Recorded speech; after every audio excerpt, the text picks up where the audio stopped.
Hour number 2 of the Frank Beckman Show. Nice to have you with us in the spot where we always keep you the best informed audience in all of radio.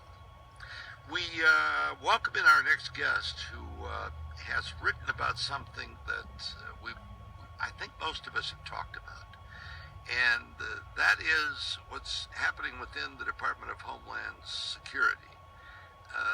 There's a man, everybody will call him a whistleblower, but he stood up and told us what's going on within DHS when it comes to really seeking out those who might have intent to harm us, specifically from the Muslim world, radical Islamic terrorists, extremists, those that we have seen operate over and over again around the world and in our country. Phil Haney is the man I'm talking about. He's a former DHS employee, author of a new book called See Something, Say Something, and he's touring Michigan with his book and appearing. He's appeared out in West Bloomfield and at Dave & Buster's. Actually, I think he's coming up next week for a lot of this, and he's joining us here on the program this morning. I did have the dates a little wrong. You're next week, right, Phil? That's correct, yes. Yes. Next week I'll be in your neck of the woods. Yeah, sorry about that. You're going to be in West Bloomfield on Monday at the Corners at Walnut Lake Road. Then on Tuesday, Dave & Buster's in Utica and St. Paul's Evangelical Lutheran Church on Wednesday, August 24th. That's quite a wide array going from Dave & Buster's to church the next day. You know that. Well, the venues have been kaleidoscopic that I've been to. I've been to old-fashioned 1800s era theaters. I've been at very, very modern venues and everything in between.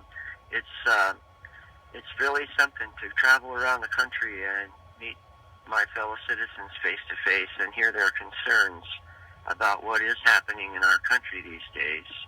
And I consider it a great honor to have the opportunity to do this at this particular time in history before a very important election. I was just going to say, you were a DHS, Homeland Security Intelligence Analyst, and you put together all sorts of databases, records on people that we needed to watch and what was going on. But there were real restrictions on what you were allowed to say about people, weren't there?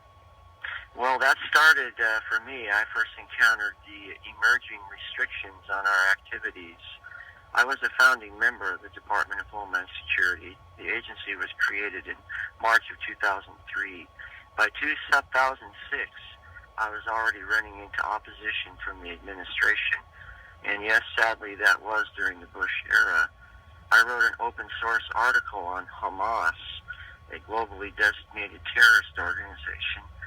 And as a CBP officer, that was our job, to highlight potential terrorists and terrorist organizations. But I was investigated by actually members of the CIA contract team who said that I could not have written an article like that without access to classified information. I was ultimately exonerated, but that turned out to be the first of what was a total of 9 different investigations, and 8 of them occurred under the current administration. And part of those investigations included orders to remove information from our intelligence databases, and it happened several times during the course of my career. What sorts of information did you have to remove? Well, the first group that I worked on, starting in 2006 and on through the remainder of my career, was the well-known group, the Muslim Brotherhood. And the Muslim Brotherhood has front groups like Council for American Islamic Relations, often known as CARE, Islamic Society of North America, North American Islamic Trust. These groups are all still operating in the United States. And in the beginning of his administration, the Obama group brought in leaders of these groups for discussions and dialogues. And before it was over with, they became appointed to be the arbiters, the formulators of our counterterrorism policy. And it morphed into what everybody knows as countering violent extremism, or See Something, Say Something. And that was the first purge that I went through was in the fall of 2009, when I was ordered to remove linking information out of more than 800 records that were directly linked to the Muslim Brotherhood network that I'd spent several years putting into the system by that time. Another one was in 2012 when I actually didn't remove them. The administration removed them on the network that I call the Tablighi Jamaat network that's related to the San Bernardino shooting and the Orlando shooting. They removed those records completely out of the system. That was in 2012.